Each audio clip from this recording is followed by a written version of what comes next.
Hello students, today we are going to discuss buffer solution.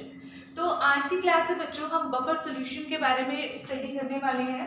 तो buffer solution में बच्चों हम कौन कौन से टॉपिक कवर करेंगे आज की क्लास में। First is meaning of buffer solution, second types of buffer solution, third buffer action, fourth buffer capacity and fifth Henderson Hasselbalch equation. ठीक है, हेंडरसन-हासलबॉल्च इक्वेशन से हम क्या करेंगे बच्चों, हम pH ऑफ बफर सॉल्यूशन को फाइंड आउट करेंगे। ओके स्टूडेंट्स, तो अब हम बच्चों वन बाय वन डिस्कस करते हैं ये सभी टर्म्स। तो first we will start with meaning of buffer solution. Okay students, तो हमारे पास मीनिंग ऑफ बफर सॉल्यूशन, सबसे पहले बच्चों हमारे पास बफर सॉल्यूशंस क्या होते हैं। ओके, तो buffer solutions are those solutions which resist to changing pH when either a small amount of acid or small amount of base is added। ठीक है, तो मतलब क्या हुआ बच्चों कि ऐसे सॉल्यूशन जब हम किसी सॉल्यूशन में स्मॉल अमाउंट, ठीक है, नॉट अ लार्ज अमाउंट, ठीक है, स्मॉल अमाउंट, अगर हम स्मॉल अमाउंट एसिड का ऐड करते हैं या बेस का ऐड करते हैं तो उनकी पीएच में कोई भी चेंज नहीं होता, उसे हम क्या कहते हैं जो बफर सॉल्यूशन। बफर सॉल्यूशन क्या होगा, ठीक है, तो इसे हम लिखते हैं solution which resist to change in pH, which resist to change in pH. ठीक है, तो चेंज कब नहीं होगा पीएच में, when either small amount of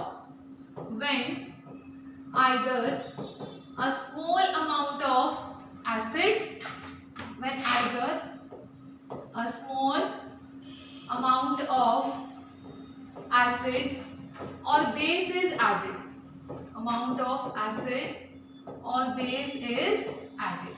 ठीक है, तो बच्चों ऐसे सॉल्यूशन जिनकी पीएच में कोई भी चेंज नहीं होता, जब हम, ठीक है, स्मॉल अमाउंट ऑफ एसिड और बेस को ऐड कर देते हैं तो ऐसे सॉल्यूशंस को हम क्या कहते हैं बच्चों, बफर सॉल्यूशन। ठीक है, अभी हम बात करेंगे कि जो हमारे, ठीक है, जब हम स्मॉल अमाउंट एसिड और बेस का ऐड करते हैं कि पीएच में चेंज क्यों नहीं होता, या फिर जब हम लार्ज अमाउंट ऐड कर देते हैं तो बच्चों क्या हो जाता है, definitely there will be change in pH will takes place. Okay, तो उसके बाद बच्चों हम बात करते हैं टाइप्स ऑफ बफर सॉल्यूशन की।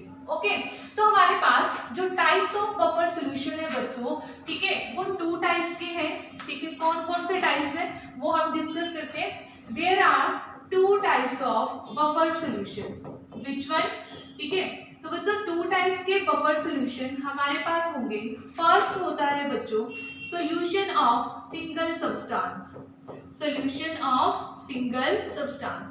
देखो जैसे कि यहाँ पर हमें नेम से ही इंडिकेट हो रहा है कि यहाँ पर हमारे पास एक सिंगल सॉल्ट का क्या होगा बच्चों, सॉल्यूशन होगा। ओके, हमारे पास क्या होगा, सिंगल सॉल्ट का सॉल्यूशन होगा। ओके, तो यहाँ पर क्या है, solution of single substance. And second है बच्चों हमारे पास मिक्सचर ऑफ सॉल्यूशन। ठीक है, सॉल्यूशन ऑफ मिक्सचर होगा। ठीक है, मतलब इसमें ना किसी भी टू सॉल्ट के सॉल्यूशन का मिक्सचर यहाँ पर प्रेजेंट होगा, राइट। ओके, अब बच्चों हम इसके एग्जांपल की बात कर लेते हैं कि सॉल्यूशन ऑफ सिंगल सब्सटेंसेस में हमारे पास कौन कौन से ऐसे सब्सटेंसेस आते हैं कि जो एक बफर सॉल्यूशन की तरह एक्ट करते हैं। तो वो होते हैं बच्चों हमारे पास salt of weak acid and weak base, salt of weak acid and weak base, that is ammonium acetate। ठीक है, अब बच्चों देखो weak acid और weak base से कौन सा सॉल्ट हमारे पास, इसका हमने एग्जांपल लिया है अमोनियम एसिटेट। कैसे फॉर्मेशन होगी बच्चों, हमारे पास देखो अगर हमारे पास क्या है, ठीक है, वीक एसिड, एसिटिक एसिड, ठीक है, जब ये रिएक्ट करेगा किसके साथ, वीक बेस के साथ, अमोनियम हाइड्रोक्साइड के साथ, then there will be formation of ammonium acetate. ठीक है, रिएक्शन क्या होती है, acid plus base reacts to form salt plus water. ठीक है, तो ये हमारे पास किसका एग्जांपल हो जाएगा बच्चों, सॉल्यूशन ऑफ सिंगल सब्सटेंस का। एंड ठीक है, ये किसकी तरह एक्ट करता है बच्चों, एक बफर सॉल्यूशन की तरह एक्ट करता है। बफर सॉल्यूशन की तरह एक्ट क्यों करता है, अभी हम नेक्स्ट टॉपिक में बफर एक्शन में ये चीज डिस्कस करेंगे। ओके, उसके बाद आता है बच्चों हमारे पास solution solution of mixture. Okay, कि यहाँ पर सॉल्यूशन ऑफ मिक्सचर में हम बात करने वाले हैं कि जब हमारे पास दो सॉल्ट के सॉल्यूशन होंगे और उनका क्या होगा, एक मिक्सचर बनाएंगे और वो किसकी तरह बिहेव करेगा, एक बफर सॉल्यूशन की तरह बिहेव करेगा। ओके, तो इस कैटेगरी में बच्चों हमारे पास ये फर्दर टू टाइप्स के होते हैं, one is acidic buffer and another is basic buffer. Okay, तो बच्चों एसिडिक बफर की फॉर्मेशन कैसे होती है और बेसिक बफर की फॉर्मेशन कैसे होती है। एसिडिक बफर बनते हैं बच्चों हमारे पास वीक एसिड, ठीक है, किसकी कॉम्बिनेशन से बनते हैं, weak acid and salt of weak acid. ठीक है, अब देखो हम यहाँ पर ध्यान से देखना, सोल्ट की बात कर रहे हैं, ठीक है, सोल्ट ऑफ वीक एसिड। तो एसिड का सोल्ट किसके साथ बनेगा, स्ट्रॉन्ग बेस के साथ, ठीक है, बेस के साथ बनेगा, पर यहाँ पर हमें कौन सा लेना है, विद स्ट्रॉन्ग बेस। ठीक है, salt of weak acid with strong base. Okay, ठीक है, एंड बेसिक बफर की फॉर्मेशन कैसे होगी बच्चों, बेसिक बफर होता है हमारे पास weak base and salt of weak base, अब क्या आ जाएगा, with strong acid. Okay, right, salt of weak base with strong acid. तो ये हमारे पास क्या बनेंगे, acidic buffer and basic buffer. देखो याद करने का एक सिंपल सा तरीका है, जब भी हमें एसिडिक बफर बनाना हो तो एसिड वाला कंपोनेंट क्या होना चाहिए, it should be weak, and जब हमें बेसिक बफर बनाना हो बच्चों तो हमारे पास बेसिक वाला जो कंपोनेंट, मतलब बेस वाला जो कंपोनेंट होना चाहिए वो क्या होना चाहिए, दैट शुड बी वीक।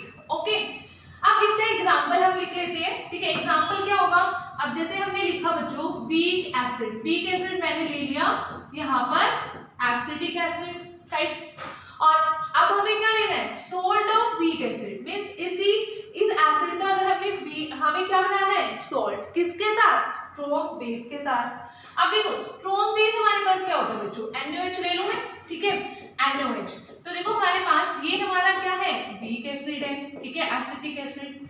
जब इसकी हमने रिएक्शन करवाई किसके साथ, स्ट्रॉन्ग बेस के साथ, तो हमारे पास कौन से सॉल्ट की फॉर्मेशन होगी बच्चों, यहाँ पर सोडियम एसिटेट, ठीक है, CH3COO Na और प्लस क्या हो जाएगा बच्चों, वाटर। ठीक है, तो अगर हम एसिडिक एसिड की कॉम्बिनेशन में हम क्या ले लेते हैं बच्चों, सोडियम एसिडेट को अगर हम लेते हैं तो वो किसकी तरह एक्ट करेगा, एक बफर सॉल्यूशन की तरह ये एक्ट करेगा। ओके, उसके बाद बच्चों बेसिक बफर का हम एग्जांपल लेते हैं। तो बेसिक बफर में क्या होगा, जैसे हमारे पास वीक बेस है बच्चों अमोनियम हाइड्रोक्साइड, राइट, अब हमें क्या लेना है, सोल्ट ऑफ वीक बेस, मतलब देखो इस बेस का हमें क्या लेना है, ठीक है, सोल्ट बनाना है इस वीक बेस का विद स्ट्रॉन्ग एसिड, तो वो बनाते हैं। देखो जैसे हमारे पास वीक बेस है बच्चों अमोनियम हाइड्रोक्साइड। ओके, अब हमने क्या किया, इसकी रिएक्शन कराई स्ट्रॉन्ग एसिड के साथ, ठीक है, जो कि हमारा क्या है, हाइड्रोक्लोरिक एसिड। तो हमारे पास यहाँ से सोल्ट क्या बनने वाला है, देखो वाटर की रिमूवल होगी, H यहाँ से OH यहाँ से, ठीक है, तो यहाँ पर क्या बन जाएगा बच्चों, अमोनियम क्लोराइड, और साथ में यहाँ पर फॉर्मेशन हो जाएगी किसकी बच्चों, वाटर मॉलिक्यूल की। ओके, तो ammonium hydroxide and ammonium chloride, ठीक है, तो इन दोनों का मिक्सचर किसकी तरह एक्ट करेगा बच्चों, एक बेसिक बफर सॉल्यूशन की तरह। ओके स्टूडेंट्स, आई थिंक सो आपको ये टू टाइप्स, ठीक है, जो बफर सॉल्यूशन की आपको समझ में आ गई होंगी। ओके, तो हमारे पास टू टाइप्स के बफर सॉल्यूशन होते हैं, one is solution of single substance and second is solution of mixture.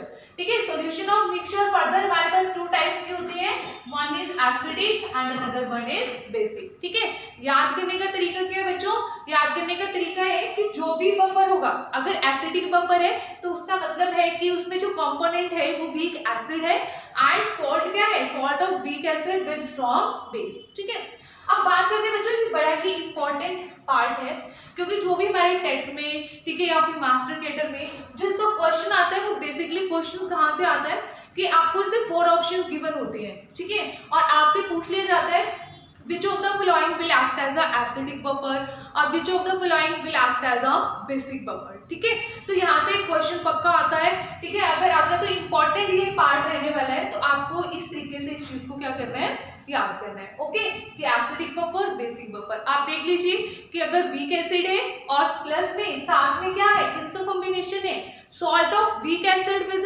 Strong base का कॉम्बिनेशन है, तो एब्सोल्युटली ठीक है, it will act as a acidic buffer. Okay, अब बात करते हैं बच्चों हम नेक्स्ट में कि बफर एक्शन, कि हम ये कहते हैं कि भाई जो ये सिंगल सब्सटेंस है, जैसे हमने लिखा कि अमोनियम एसीटेट है, वो किसकी तरह एक्ट करेगा, वो एक्ट करेगा एक बफर सॉल्यूशन की तरह। पर वो क्यों एक्ट करता है, कुछ रीजन तो होगा ना उसके पीछे, तो उसी टेंडेंसी को हम क्या कहते हैं बच्चों, बफर एक्शन। ओके, तो next we will discuss buffer action. तो बफर एक्शन को हम कैसे डिफाइन करेंगे बच्चों, ठीक है, लिखो buffer action, the mechanism by which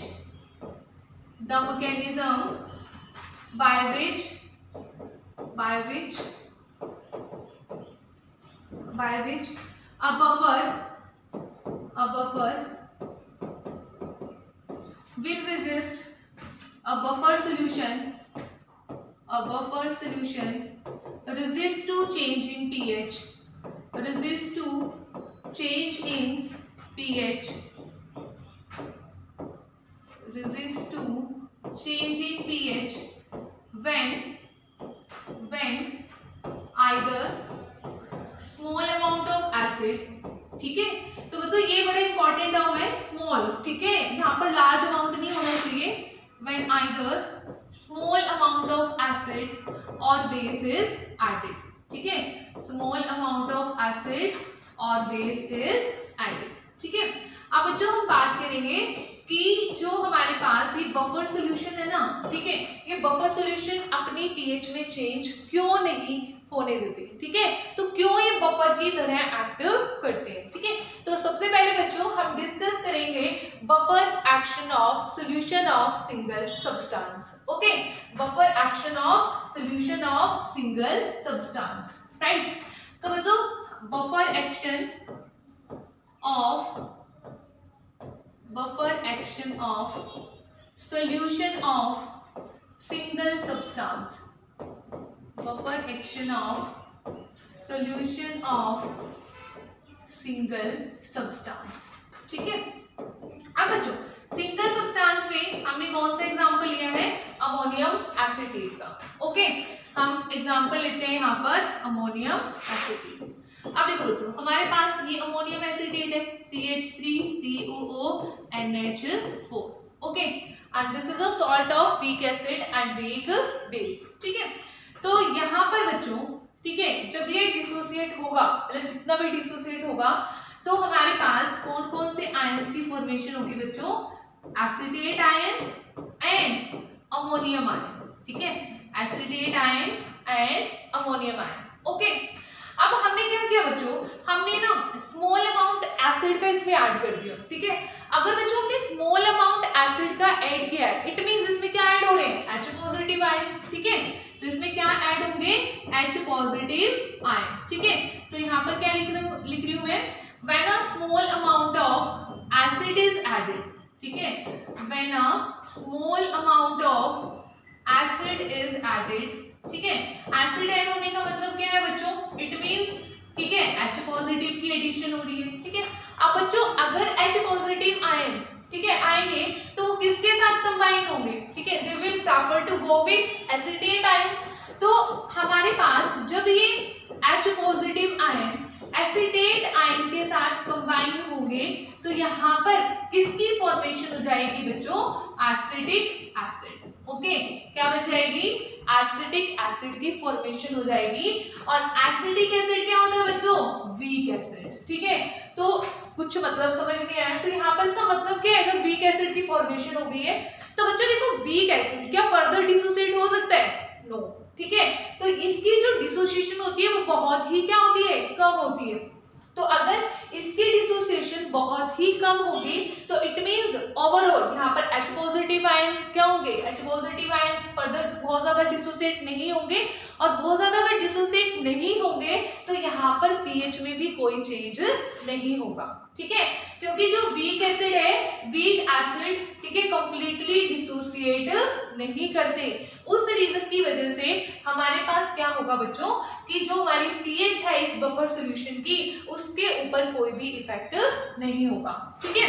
and similarly when a small amount of base is added, ठीक है, when a small amount of base is added then, ठीक है, अगर हमारे पास स्मॉल अमाउंट ऑफ बेस का ऐड करेंगे तो ऑब्वियसली हमारे पास क्या होंगे, OH नेगेटिव ऐड होंगे, ठीक है। कौन से आयन आ जाएंगे, OH negative, and that is called hydroxyl ions की एडिशन होगी।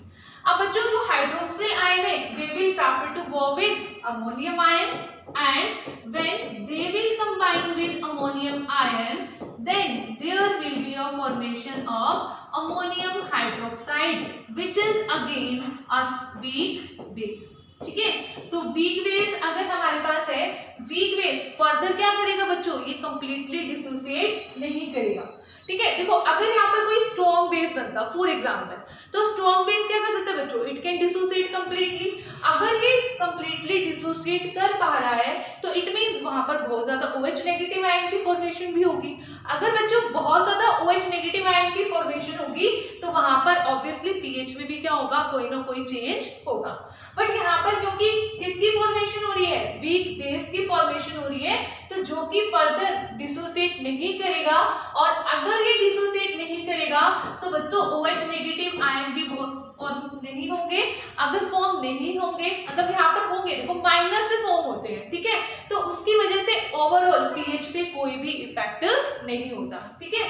तो इसलिए बच्चों हम क्या कहते हैं कि जो अमोनियम एसिडेट है, ठीक है, सिर्फ अमोनियम एसिडेट ही नहीं, salt of weak acid and weak base will act as a solution of single substance, ठीक है, and it will act as a buffer. Okay students, I think so आपको ये चीज क्लियर हो गई होगी कि कोई भी हमारे पास जो बफर सॉल्यूशन होता है वो एक बफर की तरह एक्ट क्यों करता है, okay, and this mechanism is called as buffer action, okay. Next we will discuss the buffer action of acidic buffer. एक केस और हम डिस्कस करते हैं बच्चों एसिडिक बफर का बफर एक्शन, ठीक है, उसी के सिमिलर पैटर्न पर हमारा क्या होने वाला है, जो buffer action of basic buffer, ठीक है। तो next buffer action of acidic buffer, buffer action of acidic buffer, okay. अब बच्चों हमारे पास एसिडिक बफर क्या होता है, ठीक है, जैसा कि मैंने आपको पहले ही बताया, ठीक है, मिक्सचर ऑफ वीक एसिड, हमने यहाँ पर एग्जांपल लिया बच्चों acetic acid and sodium acetate, ठीक है, salt of weak acid with strong base, ठीक है। अब बच्चों देखो हमारे पास जो ये क्या है, एक वीक एसिड है, तो वीक एसिड का मतलब ये एक वीक इलेक्ट्रोलाइट है, तो ये क्या होगा बच्चों, ये कंप्लीटली डिसोसिएट नहीं होगा। और सोडियम एसिडेट हमारे पास क्या हो जाएगा बच्चों, एक स्ट्रॉन्ग इलेक्ट्रोलाइट हो जाएगा, ठीक है, मैंने क्या लिखा है, स्ट्रॉन्ग इलेक्ट्रोलाइट, और स्ट्रॉन्ग इलेक्ट्रोलाइट क्या होते हैं बच्चों, वो कंप्लीटली डिसोसिएट हो जाते हैं। अब देखो कुछ के माइंड में ना क्वेश्चन अराइज हो रहा होगा कि जो ये स्ट्रॉन्ग इलेक्ट्रोलाइट क्यों है, ठीक है, बिकॉज बच्चों इसमें एक कंपोनेंट, ठीक है, जो हमारे पास बेस वाला कंपोनेंट है वो क्या है, स्ट्रॉन्ग है, तो इसलिए ये क्या है, एक स्ट्रॉन्ग इलेक्ट्रोलाइट है। तो जो कंप्लीटली डिसोसिएट करते हैं, ठीक है, आपको पता ही होगा, उसके लिए हम क्या करते हैं बच्चों, एक सिंगल एरो प्लेस डाउन करते हैं, और जो हमारे पास वीक कंपोनेंट होता है उसके लिए हम ये डबल एरो को क्या करते हैं, यहाँ पर पुट डाउन करते हैं। क्यों करते हैं, क्योंकि हमारे पास weak acid, weak component completely dissociate नहीं होता, ठीक है, तो ये क्या होता है, मतलब बैकवर्ड डायरेक्शन भी उसमें चलती रहती है। कंप्लीटली डिसोसिएट होने का मतलब क्या है कि कंप्लीट डिसोसिएट होता तो सारे के सारे आयंस बन जाते हैं, ठीक है, बट यहाँ पर कंप्लीटली डिसोसिएट नहीं हो रहा है, इसका मतलब क्या है कि कुछ आयंस बन जाएंगे और कुछ एज अ मॉलिक्यूल यहाँ पर प्रेजेंट होंगे, ओके। तो बच्चों एसिडिक एसिड से हमारे पास क्या बनने वाले हैं, acetate ion and H positive ions, और जबकि हमारे पास सोडियम एसिडेट से बच्चों बनने वाले हैं acetate ion and sodium ion, right, ठीक है। अब देखो अगेन हमारे पास यहाँ पर पूरे रिएक्शन मिक्सचर में, मतलब यहाँ पर तो एसिडेट आयन क्या है बच्चों, बहुत ज्यादा है, ठीक है, एसिडेट आयन की जो कंसंट्रेशन है वो क्या हो रही है, इंक्रीज हो रही है, okay, and according to common ion effect, ठीक ठीक है। तो यहाँ पर क्या हो जाएगा बच्चों, according to common ion effect, ठीक है। कॉमन आयन इफेक्ट क्या कहते हैं, कॉमन आयन इफेक्ट ये कहते हैं कि अगर यहाँ पर हमारे पास एसिडेट आयन की कंसंट्रेशन इंक्रीज हो रही है तो हमारे पास रिएक्शन किस डायरेक्शन को फेवर करेगी, बैकवर्ड डायरेक्शन को, मतलब जिसमें एसिडेट आयन की कंसंट्रेशन क्या हो रही है बच्चों, डिक्रीज हो रही है, ठीक है। तो due to common ion effect यहाँ पर इसके ऊपर क्या इफेक्ट पड़ने वाला है, ठीक है। कॉमन आयन इफेक्ट की वजह से इस वीक एसिड का जो डिसोसिएशन है बच्चों वो फर्दर क्या हो जाएगा, डिक्रीज हो जाएगा, ठीक है। Due to common ion effect dissociation of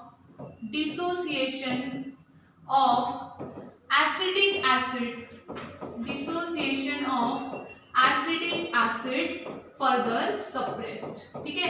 suppress का मतलब क्या है बच्चों, डिक्रीजेस, ठीक है, और ज्यादा क्या हो जाएगा, डिक्रीज हो जाएगा, ओके। तो चलो हम बात करते हैं फर्स्ट केस की, when a small amount of acid is added, ठीक है। अगर बच्चों हम स्मॉल अमाउंट किसका, एसिड का ऐड करते हैं, तो एसिड अगेन अगर हम स्मॉल अमाउंट एसिड का ऐड करते हैं तो इट मींस वहां पर कौन से आयंस ऐड हो रहे हैं बच्चों, H पॉजिटिव आयंस वहां पर ऐड हो रहे हैं, ठीक है। तो H पॉजिटिव आयन अगर ऐड हो रहे हैं बच्चों तो वो किसके साथ प्रेफर करेंगे, दे विल प्रेफर, ठीक है, they will go with acetate ion, और एसिडेट आयंस के साथ अगर हमारे पास ये फर्दर रिएक्ट करते हैं तो यहाँ पर किसकी फॉर्मेशन हो जाएगी बच्चों, अगेन एसिडिक एसिड CH3COOH। और अभी हमने क्या पढ़ा कि भाई जो हमारे पास एसिडिक एसिड है, राइट, जो एसिडिक एसिड है उसकी तो क्या हो रही है, फर्दर डिसोसिएशन क्या हो रही है, डिक्रीज हो रही है, why, due to common ion effect, ठीक है। तो एसिडिक एसिड बनेगा और उसकी जो हमारे पास डिसोसिएशन है वो फर्दर क्या होती जा रही है, डिक्रीज होती जा रही है। अगर फर्दर डिक्रीज होगी तो यहाँ पर बच्चों all over H positive ion की फॉर्मेशन यहाँ पर नहीं होगी, ठीक है। होगी तो बहुत माइनर होगी क्योंकि फर्दर इसकी डिसोसिएशन क्या होती जा रही है, डिक्रीज होती जा रही है, और बच्चों इसकी वजह से पीएच पर कोई भी इफेक्ट नहीं होगा, ओके। तो यहाँ पर तो पीएच क्या रहेगी अगेन, ठीक है, पीएच में कोई भी चेंज नहीं हुआ, पीएच सेम रहेगी। उसके बाद बच्चों अगर हम स्मॉल अमाउंट यहाँ पर एसिड का ऐड किया था, ठीक है, अब यहाँ पर किसका ऐड करते हैं, when a small amount of base is added, ठीक है। Again when a small amount of base is added then formation of, ठीक है, then addition of OH negative ion will takes place. अगर बच्चों OH नेगेटिव आयन की यहाँ पर addition होगी they will prefer to go with H positive ions, ठीक है, and when they react with O, ठीक है, H positive ion then there will be a formation of water molecule will takes place, okay. तो यहाँ पर water molecule की formation हो जाएगी और अगेन यहाँ पर पीएच पर कोई भी इफेक्ट नहीं होगा। तो इट मींस एक एसिडिक बफर के केस में जो पीएच रहेगी इस बफर सॉल्यूशन की वो क्या रहेगी बच्चों, सेम रहेगी, ठीक है। तो यहाँ पर कोई भी चेंज यहाँ पर नहीं होगा। तो ये हमारे पास क्या था बच्चों, this is all about buffer action of buffer solution, okay students. Next हमारे पास, ठीक है, आता है बफर कैपेसिटी, ठीक है, बफर कैपेसिटी, ठीक है।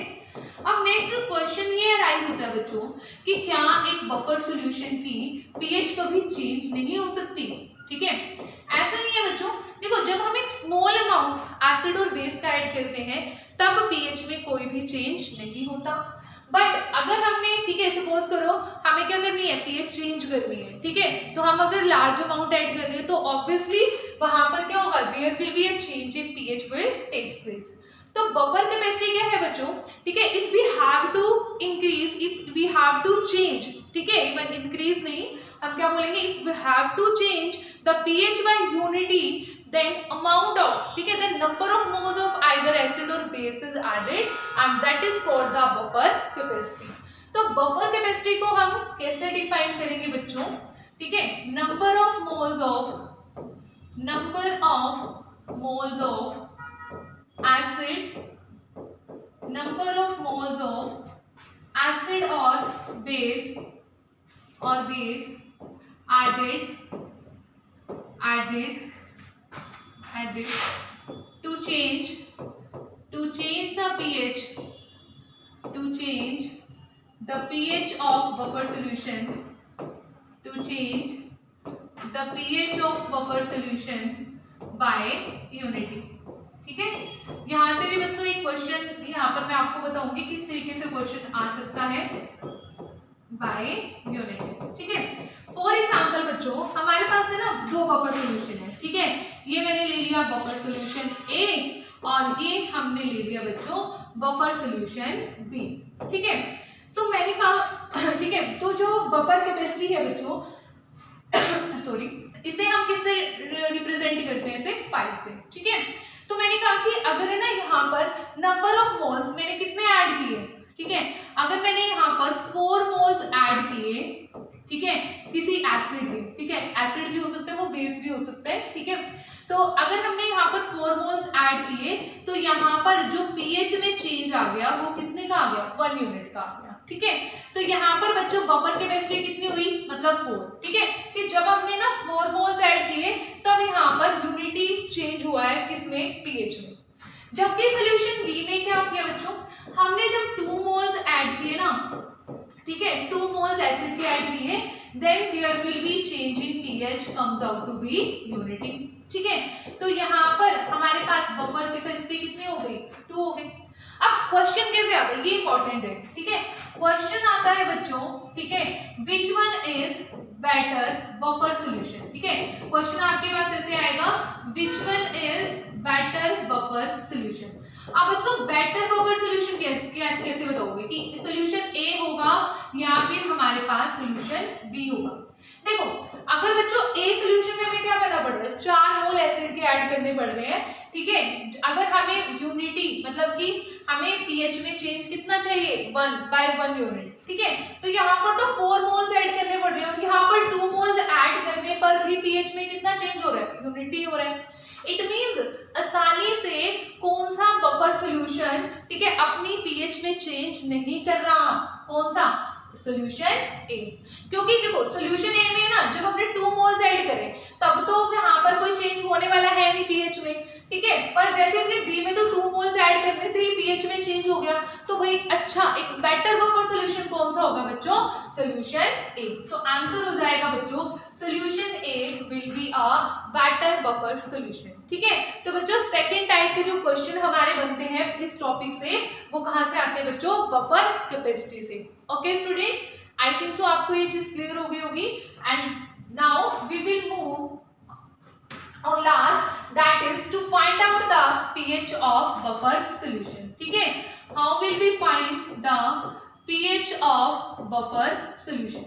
तो बच्चों हम यहाँ पर pH of acidic buffer solution हम डिस्कस करेंगे। ठीक है, उसके लिए मैं आपको पूरा एक्सप्रेशन भी डिराइव करके बताऊंगी कि उसके लिए कैसे ये आता है। ठीक है, बट जो आपके एग्जाम में क्वेश्चन आता है, ठीक है, एमसीक्यू टाइप में, तो उसके लिए अगर आपको पीएच का फॉर्मूला याद होगा तो ठीक है, तो हमारा क्वेश्चन क्या हो जाएगा, सोल्व हो जाएगा। ठीक है, पीएच ऑफ, यहाँ पर हम कौन सा डिस्कस करने वाले हैं बच्चों, एसिडिक बफर सॉल्यूशन। ओके, जिसे हम क्या बोलते हैं, हेंडरसन-हैसेलबॉच इक्वेशन। ओके, तो बच्चों इसके लिए पहले मैं सिंपली यहाँ पर फॉर्मूला लिखने वाली हूँ और उसके बाद ये फॉर्मूला कैसे आया उसके लिए एक्सप्रेशन भी हम डिराइव करेंगे। ठीक है, तो जो इस टॉपिक से हमारा थर्ड टाइप का क्वेश्चन आने वाला होता है जिसके मैक्सिमम चांसेस होते हैं, तो that is the from the pH of buffer solution. तो एसिडिक बफर के लिए हमारे पास इक्वेशन होती है बच्चों, pH is equal to pKa plus logarithm of concentration of salt upon concentration of acid. Right, ठीक है, ये हमारे पास क्या रहने वाली है बच्चों इसके लिए इक्वेशन। जो अब डिस्कस करते हैं कि फॉर्मूला आया कैसे। ठीक है, कि यहाँ पर ये किस तरीके से आया, तो अब देखो बच्चों हमारे पास अगेन हम यहाँ पर कंसीडर करेंगे एसिडिक बफर। एसिडिक बफर ये क्या है, वीक एसिड है। ठीक है, अगेन वीक एसिड के लिए यहाँ पर क्या आएंगे, डबल एरो, क्योंकि उसकी कंप्लीट डिसोसिएशन नहीं होती। ओके, तो यहाँ पर हो गया बच्चों acetate ion and this is sodium acetate which act as a strong electrolyte and on dissociation it will gives acetate ion and sodium ion, right? अब क्या करेंगे बच्चों, अब है ना हम ये मान लेते हैं इसके लिए जो इक्विलिब्रियम कांस्टेंट है दैट इज Ka।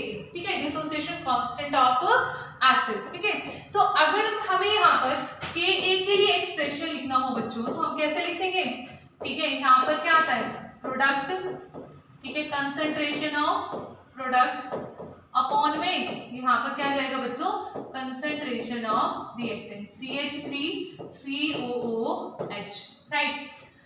अब बच्चों बात करते हैं कि जो ये कंसंट्रेशन ऑफ एसीटेट आयन है, ठीक है, ये कितनी हो।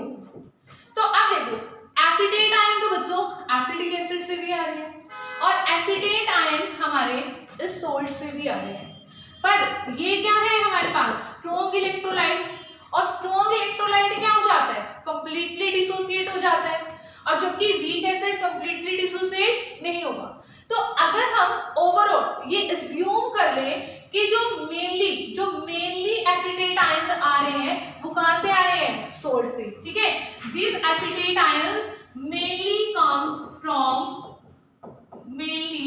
comes from salt, okay. अगर ये मेनली सॉल्ट से आ रहे हैं तो इसको हम क्या अज्यूम कर सकते हैं बच्चों कंसंट्रेशन ऑफ सॉल्ट, क्या अज्यूम कर लेंगे कंसंट्रेशन ऑफ सॉल्ट, ठीक है। और नेक्स्ट, ठीक है, ये क्या है एसिड है, ठीक है, तो यहाँ पर कंसंट्रेशन ऑफ एसिड। अब देखो एक चीज सोचने वाली है, क्या यहाँ पर ये इनिशियल कंसंट्रेशन ऑफ एसिड होना चाहिए, नहीं बिल्कुल भी नहीं होना चाहिए, क्योंकि बच्चों इसका कुछ अमाउंट तो डिसोसिएट हो रहा है ना, कुछ अमाउंट डिसोसिएट हो रहा है, but again due to common ion effect हम क्या कहते हैं there will be a suppression of further dissociation of acetic acid. तो भाई फर्दर कॉमन आयन इफेक्ट की वजह से जो इसका डिसोसिएशन है फर्दर कम होता जा रहा है, तो इसलिए हम ये अज्यूम कर सकते हैं कि जो एसिटिक एसिड की कंसंट्रेशन है यहाँ पर that is the initial concentration of acid, ठीक है। तो बच्चों अब हम कैसे लिख देंगे यहाँ पर देखो Ka into concentration of acid upon में concentration of salt is equal to concentration of H positive ion, ठीक है। Now we will take negative logarithm both side, तो यहाँ पर क्या बन जाएगा बच्चों माइनस log of Ka, यहाँ पर क्या आ जाएगा हमारे पास minus logarithm of acid concentration plus, क्योंकि बच्चों ये माइनस में है ना डिवाइड में है, तो माइनस माइनस क्या हो जाएगा plus logarithm of concentration of salt, and this is negative logarithm of H positive, और negative logarithm of H positive क्या होगा बच्चों this is pH, negative logarithm of Ka that is it is pKa value। अब देखो log of salt, ठीक है, ये positive term है बच्चों, ये नेगेटिव, क्या हम इसको इस तरीके से लिख सकते हैं लॉगरिथम ऑफ सॉल्ट अपॉन में एसिड, इसको मैंने ठीक है यहाँ पर इस तरीके से इसको कंबाइन करके लिख दिया है। तो ये हमारे पास किसका फॉर्मूला आने वाला है बच्चों हमारे पास पीएच का, ठीक है। तो ये हमारे पास किसके लिए एक्सप्रेशन आ गया बच्चों this is for pH of acidic buffer solution. अब बच्चों कई बार है ना एग्जाम में इस सॉल्ट के बजाय कंजुगेट बेस भी गिवन होता है, ठीक है, तो CH3CO नेगेटिव, ठीक है, इसमें कोई डिफरेंस नहीं है, इसकी बजाय क्या लिख के दे सकता है वो सॉल्ट की बजाय कंजुगेट बेस भी आपको लिखकर दे सकता है, तो इसमें आपको कंफ्यूज होने की जरूरत नहीं है, ठीक है। तो बच्चों ये हमारे पास फॉर्मूला हो जाएगा किसके लिए एसिडिक बफर की पीएच के लिए, और लास्ट अगर हमारे पास बेसिक बफर होगा तो उस केस में क्या चेंज आएगा बच्चों, उस केस में हमारे पास चेंज आने वाला है दैट इज वो मैं यहाँ पर अभी लिख देती हूँ, ठीक है। तो वो आ जाएगा बच्चों पीएच की बजाय क्या आएगा बच्चों पीओएच, ठीक है, क्योंकि वहां पर OH नेगेटिव आयन होंगे। पीके वैल्यू की जगह हमारे पास क्या आ जाएगा बच्चों पीकेबी, राइट, एंड यहाँ पर हमारे पास कंसंट्रेशन ऑफ एसिड की बजाय क्या आएगा बच्चों कंसंट्रेशन ऑफ बेस, ठीक है। अब क्वेश्चन वहां पर भी पीएच तक का ही पूछा जाएगा, तो कोई बात नहीं, पहले हम क्या फाइंड आउट करेंगे उस केस में pOH, and we know that the addition of pH and pOH is 14, right. तो बच्चों अगर हमारे पास पीओएच की वैल्यू आ गई then we can easily find out the value of pH of basic buffer solution. Okay students, तो आज की क्लास में हमने डिस्कस किया बफर सोल्यूशन, और बफर सोल्यूशन में हमारे पास 3 टाइप के क्वेश्चंस आने वाले होते हैं. One is which of the following will act as a buffer solution, second ठीक है better buffer solution buffer capacity से, एंड थर्ड हमारे पास आता है बच्चों पीएच ऑफ बफर सोल्यूशन से. Okay students, thank you.